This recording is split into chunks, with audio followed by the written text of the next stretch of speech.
ازيكم عاملين ايه؟ يا رب تكونوا في احسن حال. بعتذر لكم طبعا عن الفترة اللي انا غبت فيها، بس كان غصب عني يعني. النهاردة معانا بقى فيديو جديد واسترسال جديد، وفي مفاجأة بقى كده في الاخر. يعني اسمعوا الفيديو للاخر وانتوا هتعرفوا. اوكي، خلونا بقى نشوف الرسالة بتاعت النهاردة والشخص ده عايز يوصل لكم ايه. الشخص ده بيقول: مش عارف ليه بحلم بيكي كتير الفترة دي، عمال بسترجع كل الأوقات اللي عدت علينا سوا. آخر مرة بالذات مش قادرة أنساها، يمكن عشان أول مرة أحس إني عايز أفتحلك قلبي وأقولك كل شيء حاسس بيه. ما أنا أول مرة أحس بطمأنينة مع حد كده، حسيتك كأنك حد من أهلي. مش ببالغ، أنا حسيت معاكي نفس الراحة اللي بحسها مع أهلي. حاسس إني عايزة أتكلم معاكي أكتر، وواصل لي إحساس برضو منك إنك مش هترفضيني. أنا هطلب منك نقعد مع بعض ونتكلم، لأن في حاجات عايزة أقولك واحكيلك عنها، وفي حاجات برضو عايزة أعرفها منك. دي كانت الرسالة اللي الشخص ده حابب يقولها لكم. بصوا، هو مبدئيا كده انتوا في تخاطر بيحصل بينكم وبين الشخص ده رهيب جدا، بيوصل في ثانية. انتوا الاتنين قاعدين في دماغ بعض تقريبا يعني. انا وصلت لي طاقة ان الرسالة دي ممكن تكون جاية لكم من كراش، يعني حد ممكن تكونوا انتوا بتشتغلوا معاه في مكان، يعني في شغل بيجمعكم مع بعض، او جيران. بصوا، هو في تعامل كده بشكل ما بينكم، بس لسه انتوا يعني في الاول خالص، يعني في اول العلاقة كده ما حصلش كلام قوي بينكم عن مشاعر والحاجات دي. لكن هو في يعني حصل كلام بس بسيط، او يعني كلام سطحي كده. شايفة ان الشخص ده اول ما اتعرف عليكم حس معاكم انتوا احساس مختلف، يعني حس ان من اول مرة كده حس بألفة، في ألفة بينكم. حس ان انتوا يعني زي ما تكونوا مثلا يعرفكم من زمان، او هو اتكلم معاكم قبل كده. هو ما حصلش بس هو حاسس ده، حاسس انه عارفكم من قبل كده. انا شايفاكم انتوا كمان الحقيقة مهتمين جدا بالشخص ده. شايفاكم مهتمين تعرفوا عنه اكتر، وهو واصل له الاحساس ده. خلي بالكم عشان احنا قلنا ان في تخاطر بينكم. هو واصل له ان انتوا عندكم قبول ليه. هو لو طلب منكم ان هو يتكلم معاكم اكتر او تنزلوا في مقابلة، هو حاسس ان انتوا مش هترفضوا ده. انتوا يعني واضح عليكم، ده باين عليكم الحقيقة ان انتوا يعني قابلين منه اي خطوة. الكلام اللي احنا بنقوله ده او اللي انا بشرحه في الطاقة ده دلوقتي، آه الناس اللي هي لسه كراش، اوكي، يعني مفيش علاقة قوية. والحقيقة برضو ان انا اول مرة توصلني رسالة انا استشعر ان ليها معنى تاني او ليها طاقة تانية، فاهمني؟ يعني دايما المسج اللي بتجيلي بتكون ليها قصة خاصة بيها، اوكي. لكن اول مرة تجيلي رسالة ليها معنيين او ليها قصتين، اوكي. ده الجزء اللي هو بتاع الكراش. هنقول بقى جزء تاني، انتوا في علاقة مع بعض. انا شايفة ان الناس الكراش انتوا، احنا قلنا ان انتوا مهتمين تعرفوا اكتر عن الشخص ده. شايفة ان انتوا مستنين اي حاجة تسمعوها او تعرفوها عن الشخص ده. شايفة ان انتوا بتعملوا سيرش عن الكراش، شايفة ده.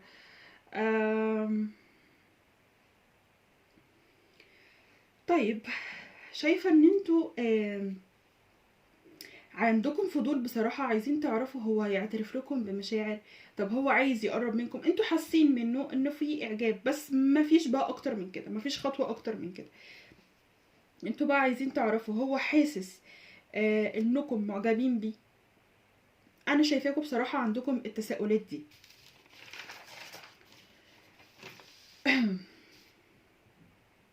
الطاقة بقى اللي وصلت لي للناس التانية ان الرسالة دي من شخص انتوا كنتوا مرتبطين بيه، والارتباط ده استمر وقت طويل. يعني العلاقة دي مش شهر ولا 2، احنا هنا بنتكلم على المرتبطين اصلا بالشخص ده. تمام، علشان ما نتوهش من بعض كده، نركز. الجزء بتاع الكراش احنا قلناه في الاول. الجزء بقى الطاقة اللي وصلت لي التانية دي، اللي هي اصلا انتوا مع بعض في علاقة، وعلاقة قعدت مدة طويلة. تمام، انا شايفة ان الشخص ده حصل منه شيء او حصل موقف، بسبب الشيء او الموقف اللي حصل ده انت قلبك وجعك جدا من الشخص ده، والشخص ده عارف انه تسبب لك في ألم كبير. بس انا شايفة ان اللي وجعكوا وتعبكوا اكتر من الموقف، ان الشخص ده ما قدم لكش اي اعتذار. انتوا حاسين ان انتوا مش متشافين، ما قدرش احساسكم. تمام، هو اصلا الشخص ده ما بيعرفش يقول انا اسف، يعني معاكم ومع غيركم على فكرة، عشان بس الناس اللي مفكرة ان الشخص ده بيتعامل بالاسلوب ده معاكم انتوا بس، لا، الشخص ده معاكم او مع غيركم هو ما بيعرفش يعتذر.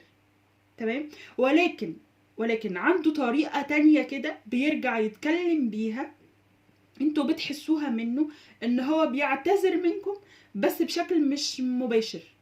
تمام، يعني مش بيقولها كده بطريقة واضحة وصريحة، لا، هو بيفضل كده ايه، يتلاعب شوية ويلف ويدور شوية، هو كده بيقول انا اسف، وانتوا فاهمين ده وعارفين ده. اوكي، شايفة انكم بقالكم فترة في تباعد، يعني في تباعد بينكم، وشايفة انكم ما صدرش منكم اي ردة فعل على التباعد اللي حاصل ده. تمام، اقول تاني، انتوا معلقتوش وما عملتوش رد فعل على الانفصال اللي حصل، او احنا مش هنسميه انفصال تام عشان انتوا لسه بتشوفوا بعض، او لو انتوا عند بعض مثلا على اي ابلكيشن او كده، انتوا في بتتابعوا بعض. تمام، شايفه ان انتوا دايما انتوا اللي كنتوا يعني بعد ما بتبعدوا فتره، انتوا اللي كنتوا بتبداوا مع الشخص ده، او يعني كانت المبادره بتبقى من عندكم، كنتوا بقى بتبينوا له حاجه، بتدوا له اشاره او كده. وشايفه ان الشخص ده دايما ما كانش بيبدا الا لازم انتوا تنزلوا حاجه او تدوا له اي اشاره. الشخص ده على فكره بيخاف جدا، بيخاف من الرفض. بس شايفاكم بعد اخر موقف حصل انتوا وقفتوا مكانكم، واخدتوا قرار انكم مش هتقدموا اي خطوه تاني. حساكم ما بقاش عندكم شغف قوي تجاه العلاقه زي ما كان عندكم الاول. الحقيقه ان اخطاء الشخص ده معاكم هي اللي قفلت قلبكم منه شوية، لكن الحب مازال موجود جواكم. احنا مش هنضحك على بعض، انتوا بتحبوا الشخص ده لسه، بس عايزين تشوفوا خطوات منه تجاهكم. عارفين، انا وانا باخد الطاقة بتاعتكم دي، كانت طاقتكم مش ثابتة. يعني انتوا شوية الشخص ده وحشكم فعلا، وبتفكروا فيه وعايزينه يكلمكم، والشخص ده كمان بيفكر فيكم وعايز يعمل خطوة تجاهكم. انا قلت لكم في الاول ان في تخاطر قوي قوي بينكم، بيوصل بسرعة جدا بينكم انتوا الاتنين، بس التخاطر اللي انت بتعمله للشخص ده بيخليه يحلم بيكم اكتر. تمام، وشوية تانية توصل لي طاقة منكم انكم زهقتوا ومليتوا من العلاقة وعايزينه يرجع لكم، بس بشيء جديد. يعني انتوا عايزين تشوفوا حاجة جديدة بتحصل، عايزين تشوفوا خطوة جديدة بتحصل تشدكم تاني او ترجع الشغف تاني جواكم للعلاقة دي. انتوا بتقولوا يا اما يجي بشيء جديد فعلا، يا اما يفضل مكانه. تمام، انتوا مشاعركم متقلبة شوية الفترة دي. شايفة اصلا ان البنات هنا، الاناث، انا بتكلم على الاناث يعني عموما، في منكم فترة هي فترة الهرمونات بقى، انتوا طبعا فاهمين قصدي. ده شيء انا شايفاه بيأثر عليكم الفترة دي. ما تنجرفوش مع المشاعر السلبية اللي انتوا بتحسوها الفترة دي، لان احنا زي ما قلنا دي فترة هرمونات، يعني تقلبات بقى في المشاعر وتقلبات مزاجية، انتوا فاهمين بقى الفترة دي. تمام. هما يومين وهيعدوا، فخلوهم بقى يعدوا بسلام كده وما نعملش مشاكل مع حد. اوكي، عشان ما نجيش نندم بعد كده. الشخص ده انا شايفاه دلوقتي في الطاقة دي قاعد مع نفسه كده بيفكر فيكم، بس شايفاه بيفكر فيكم بعمق شوية غير الأول. غير أول العلاقة ده كان شخص سطحي جدا، دلوقتي بيفكر فيكم زي ما يكون يعني لسه بيتعرف عليكم لأول مرة، بيسترجع كل المواقف اللي عدت عليكم في العلاقة دي مع بعض. شايفاه بيراجع تصرفاته، بيراجع كلامه معاكم، بيقول لنفسه انه لو حد غيرك معاه في العلاقة دي ما كانش استحمل معاه كل ده، وان لو في منكم ناس هنا بالفعل طلبت الانفصال عن الشخص ده ومش عايزين ترجعوا له تاني، هو معترف وبيقول لنفسه انه حقكم ما تبصوش في وشه تاني. اصلا الشخص ده انت سبت في حياته بصمة قوية جدا، هو معترف بكده. الشخص ده اتعلم منكم كتير الحقيقة. انتوا اللي بتسمعوني ناس يعني عندكم حتة الروحانية دي عالية شوية عن الشخص ده. تمام. يعني ايه؟ انتوا منكم هنا ناس بتسمع لروحها قوي، بتصدق احساسها قوي، بتسمعوا لمشاعركم جدا. انتوا ما بتعرفوش تعملوا حاجة مش حاسينها، انتوا ماشيين باحساسكم، اللي بتحسوه بتعملوه.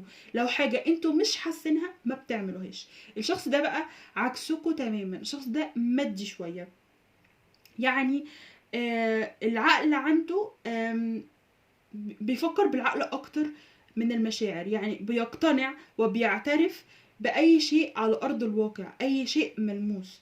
تمام. بس اللي اتعلمه منكم انه يدي مساحة اكبر للمشاعر في حياته، اتعلم انه ما يتجاهلش احساسه. الشخص ده انا شايفاه معجب جدا بالجزء ده في شخصيتكم، معجب جدا بيه.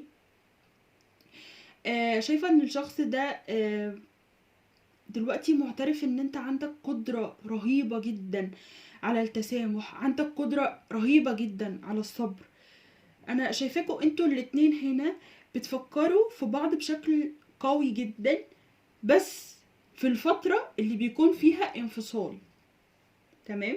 الوقت اللي بيكون فيه تباعد بينكم وبين الشخص ده هو بيكون مهتم لأمركم جدا الحقيقة، بيراقبكم بقوة جدا في الانفصال. شايفة ظهرت لي كده طاقة ان في ناس منكم هنا الشخص ده محتفظ بصورة تخصكم، يعني صورة كده معينة ليكم. الشخص ده بيحبها جدا وانتوا عارفين على فكرة، يعني هو قال لكم عليها، الصورة دي معاه وهو محتفظ بيها، كل شوية يبص عليها. الطاقة دي ظاهرة بقوة هنا. بس الناس اللي مفيش جزء الصورة ده، انتوا برضو في شيء منكم هو محتفظ بيه، وكل شوية بينظر للشيء ده وكأنك انت اللي قدامه. تمام. في حد هنا مع الشخص ده، يعني في شخص قاعد مع حبيبكم ده وحبيبكم بيتكلم عليكم معاه. تمام. بس شايفة ان هو بياخد رأيه في ان هو عايز يفتح معاكم كلام في موضوع انتوا كنتوا منتظرين من الشخص ده انه يكلمكم فيه من فترة كبيرة، يعني انتوا اصلا ممكن تكونوا نسيتوا الموضوع ده. انا الحقيقة ما ظهرليش بوضوح ايه الموضوع او ايه القصة اللي الشخص ده عايز يكلمكم فيها، ولكن هو شايف ان ده وقتها وانه لازم يكلمكم في الموضوع ده، بس هو لسه بيستشير صاحبه ده، او معرفش بقى ده اخ او اخت، بس انا شايفاه هو حد يعني راجل يعني. تمام. بصوا الشخص ده هيطلب منكم مقابلة لانه عايز يسألكم على حاجة في علاقتكم هو مش فاهمها، او في حاجة الشخص ده كان فاهمها غلط او ما عندوش المعلومة كاملة. تمام. بس هو ما كانش قايل لك على الموضوع ده خالص، يعني ما كانش قايل لك اي شيء عن الموضوع ده. هو قرر بقى انه دلوقتي لازم يفتحك فيه، او خلينا نقول انه شايف انه من حقك توضح له او تفهمه الشيء ده ايه. انا مش عارفه ليه جالي احساس ان كانت في اطراف متدخله في العلاقه دي، بس الاطراف دي كانت خفيه. يعني انتوا ما تعرفوش حاجه عن الناس دي. الناس دي كانت بتوصل كلام للشخص ده عنكم. يعني العلاقه دي كان فيها قيل وقال كتير قوي، بس انتوا الحقيقه ما كنتوش على درايه بالموضوع ده خالص. الاطراف دي كانت من ناحيه الشخص ده، والكلام ده كان بيوصل له بطريقه كده اللي هي مش مباشره. الكلام مش بيكون ذم فيكم بطريقه مباشره، لا، بيوصلوه كده بطريقه مش لطيفه. ان هو برضو ما يشكش فيهم ان هما بيوقعوا بينكم. فاهمين الناس دي؟ كان في نقل كلام. دي طاقة ظهرالي كده، مش هقدر يعني اقول فيها كلام تاني غير ان هي كان في نقل كلام عنكم للشخص ده، والشخص ده ما عرفكمش اي حاجة ولا قال لكم ان هو سمع عنكم حاجة. بصوا، الشخص ده هيطلب منكم ان انتوا تقعدوا تتكلموا مع بعض، فانتوا استعدوا ان هيبقى في مواجهة هتحصل بينك وبين الشخص ده، لانه فعلا عنده كلام يعني كلام كتير عايز يقوله لكم. نصيحتي ليكم انه لما يحصل كلام او يحصل مواجهة بلاش تنفعلوا، لان انا شايفة ان الشخص ده ممكن في كلامه شوية يستفزكم، او الكلام اللي انتوا هتسمعوه هيستفزكم شوية. فحاولوا تسيطروا على مشاعركم، اسمعوا الشخص ده للآخر خالص، ما تقاطعوش الكلام وهو بيتكلم، اسمعوا للآخر. وبعد ما تسمعوا خدوا وقتكم في انكم تفكروا في الكلام اللي سمعتوه، وخدوا وقتكم في الكلام اللي انتوا هتقولوه، فكروا فيه كويس. انا عايزاكم في المقابلة دي ما تكونوش ناس خفيفة، كلامكم بسرعة، ردكم سريع، لا، ما تبقوش كده. فكروا شوية، خليكم راسيين. انا عايزاكم تبقوا ناس تقيلة وناس راسية، عارفين تقولوا ايه وعارفين تقولوا امتى وازاي. تمام؟ علشان ده هيقوي شكلكم جدا مع الشخص ده في المقابلة اللي هتحصل بينكم. الشخص ده بقى بعد ما اخدت الطاقة وخلاص، يعني قلت خلاص كده هو خلص الكلام اللي هو عايز يقوله، بعت لكم رسالة تانية. الحقيقة انا شايفة ان الشخص ده جاب اخره خلاص من الكتمان وعايز يتكلم كتير. بعت لك رسالة تانية، خلينا نقولها. الشخص ده بيقول احنا لازم نلاقي حل عشان العلاقة دي تستمر بشكل يرضينا. احنا جربنا كتير نبعد عن بعض ونهينا العلاقة اكتر من مرة، بس ما بنقدرش نكمل في البعد وبنرجع تاني. ولا انا لاقي نفسي مع حد غيرك ولا انتي كمان. انا متأكد من الكلام اللي بقوله، بس انتي بتكبري وبتقصدي تبيني لي كل مرة انك ولا فارق معاكي، بس انا عارف اللي جواكي كويس. تعالي نبطل كبر وعند احنا الاتنين ونتفاهم. دي الرسالة التانية اللي الشخص ده حابب يوصلها لكم. بصوا، انا لو شرحت هبقى بعيد نفس الكلام تاني، لان الشخص ده بيأكد على كل اللي شرحناه في الطاقة. يعني سبحان الله، هو فعلا عايز يتكلم معاكم وهيتكلم كتير اخيرا. يعني تقريبا شاكرا الحلق كانت عنده فيها مشكلة واتفعلت اخيرا، يعني الحمد لله. انا وصل لي منكم ان انتوا هنا لبستوا اللون البينك، صح؟ قولوا لي، تكذبوش عليا. انا حاسه منكم ناس لبست البينك فعلا، فبرافو، استمروا، طاقته حلوه جدا اليومين دول. انا كده وصلت لكم الرسائل اللي الشخص ده حابب يقولها لكم وشرحت لكم الطاقه، وبتمنى لكم التوفيق كلكم ان شاء الله. ومش هتاخر عليكم تاني، هنزل لكم فيديو كل يوم، بس انا اللي مش عايزاكم تزهقوا. طمنوني عليكم، بستنى كومنتاتكم. باي باي.